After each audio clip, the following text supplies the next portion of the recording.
આજે બપોરે 12 વાગે મળશે વિધાનસભા બેઠક। પ્રશ્નોત્તરી કાળથી આ બેઠકની શરૂઆત થશે।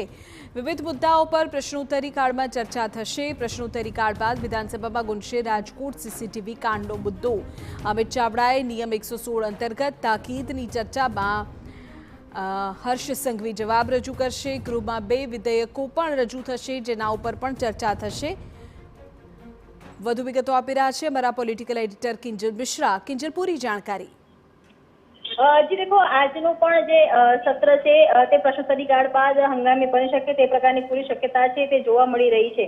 પ્રશ્નોત્તરી કાળની વાત કરવામાં આવે તો આરોગ્ય, પરિવાર કલ્યાણ, કાયદો, ઉચ્ચ શિક્ષણ, પ્રવાસન, વન અને પર્યાવરણ તથા ક્લાઇમેટ ચેન્જ સહિતના જે મુદ્દાઓ છે તેની પર પ્રશ્નોત્તરી થઈ શકે। પ્રશ્નોત્તરીની અંદર ચર્ચા થશે, ત્યારે આરોગ્યના મુદ્દા પર પણ જે છે ગૃહ છે તે હંગામી છે તે થઈ શકે છે। પ્રશ્નોત્તરી કાળ બાદ આજે રાજકોટનો જે પાયલ હોસ્પિટલના જે સીસીટીવી કાંડ જે થયો છે ને જેના કારણે કહી શકાય કે મહિલા અસ્મિતા છે તેને ઠેસ પહોંચી છે, તેને લઈને જે વિપક્ષ છે તેને 116ની નોટિસ માંગી છે અને 116ની નોટિસ ઉપર તેની ઉપર સુનાવણી માફ કરશો તેની ઉપર જે ચર્ચા છે તે ચર્ચા થવાની છે અને આ ચર્ચાની અંદર ગૃહ રાજ્ય પ્રધાન હર્ષ સંઘવી દ્વારા પણ જવાબ છે તે રજૂ થવાનો છે। હાલાકી આ 116ની નોટિસ પર હંગામો થાય તેવી પૂરેપૂરી શક્યતાઓ છે। તેની સાથે જ રાજ્યમાં આજે રાજ્યના સરકાર દ્વારા 2 જે વિધેયક છે તે ગૃહમાં રજૂ કરવામાં આવશે।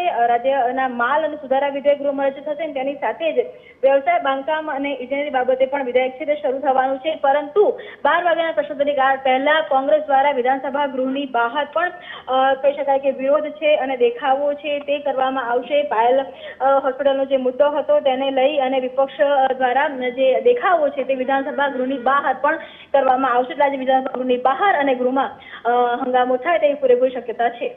બિલકુલ કિંજલ, આભાર તમામ જાણકારી બદલ। તો આજે પ્રશ્નોત્તરી કાળ બાદ સીસીટીવી કાંડનો મુદ્દો ગૃહમાં ગુંજશે અને પૂરેપૂરી શક્યતાઓ વ્યક્ત થઈ રહી છે કે આજે હંગામેદાર આજનો દિવસ ગૃહમાં રહે।